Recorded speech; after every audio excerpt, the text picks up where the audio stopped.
یہ 1738 کی دہلی ہے۔ شام کی ہوا میں عشرت کے چراغ جل رہے ہیں، محل کے دالانوں میں قوالیوں کی باز گشت ہے، اور بادشاہ ہند محمد شاہ رنگیلا آج بھی اپنی محبوب رقاصہ کی محفل میں گم ہے۔ روشنیاں جلملا رہی ہیں، گلدستوں کی خوشبو پھیلی ہے، اور دربار کے ایک کونے میں خاموش کھڑا ہے وہ شخص جس کی آنکھوں میں نیند نہیں، صرف خوف ہے۔ نواب اعظم وزیر اعظم قمر الدین خان، وہی قمر الدین جو جانتا ہے کہ ایک طوفان اٹھ چکا ہے،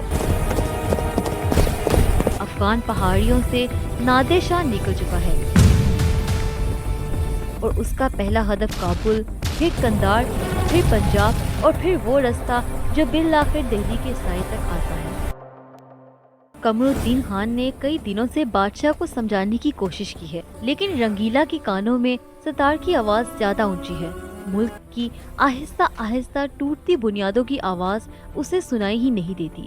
آخرکار قمر الدین نے اپنے ایک معتمد خاص میر چاند علی کو بلایا، وہی میر چاند علی جس کی زبان میں نرمی، آواز میں موسیقی اور دل میں دہلی کی فکر تھی۔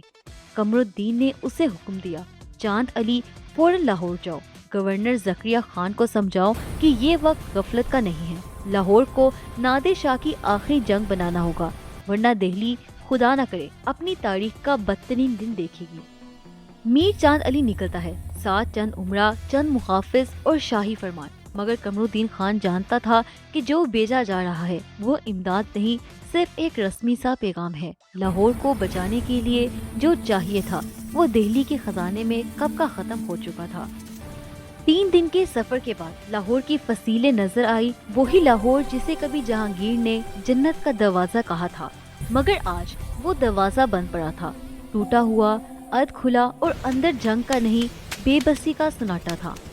میر چاند علی نے شہر میں داخل ہوتے ہی ایک عجیب منظر دیکھا، سپاہی بکھرے ہوئے، بارود خالی، گوداموں میں گاز سڑی ہوئی، اسلحہ زنگ آلود، اور خزانہ تقریباً خالی۔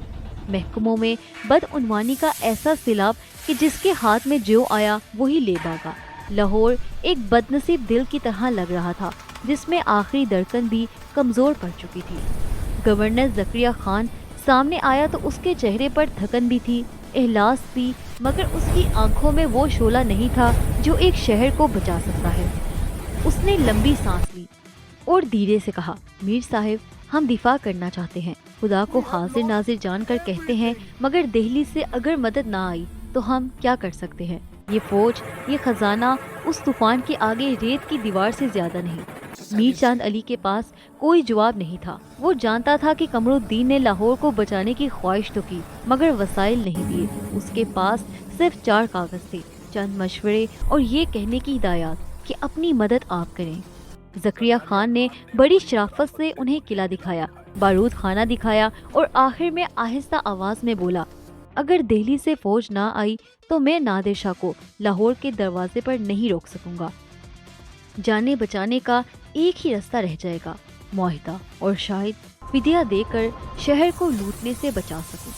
واپسی کا سفر خاموش تھا۔ میر چاند علی نے رستہ بھر صرف ایک ہی بات سوچتے گزارا، اگر لاہور نہ بچا تو دہلی کیسے بچے گی؟ جب وہ دہلی پہنچا تو سیدھا قمر الدین خان کے پاس گیا۔ وزیر اعظم، اس کی آنکھوں میں تھکن، خوف اور شکست سب پڑ گیا۔ پھر وہ دونوں دیوان خاص میں گئے، جہاں بادشاہ محفل سے فارغ ہو کر شراب کے جام کے ساتھ مزاج پرستی میں بیٹھا تھا۔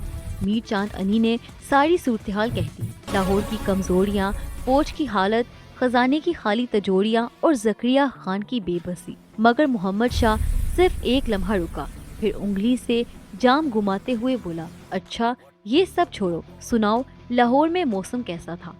وہاں کی فضا ابھی بھی پھولوں جیسی ہے نا؟ قمر الدین خان کا دل بیٹھ گیا۔ اس نے وہ وقت دیکھ لیا تھا جب سلطنت کا بادشاہ اپنی سلطنت کے دکھ سے بے خبر ہو چکا ہو۔ چند ماہ بعد وہی خوفناک دن آیا جس کا ذکر تاریخ آج تک سہم کر کرتی ہے۔ نادر شاہ نے لاہور پر قبضہ کیا۔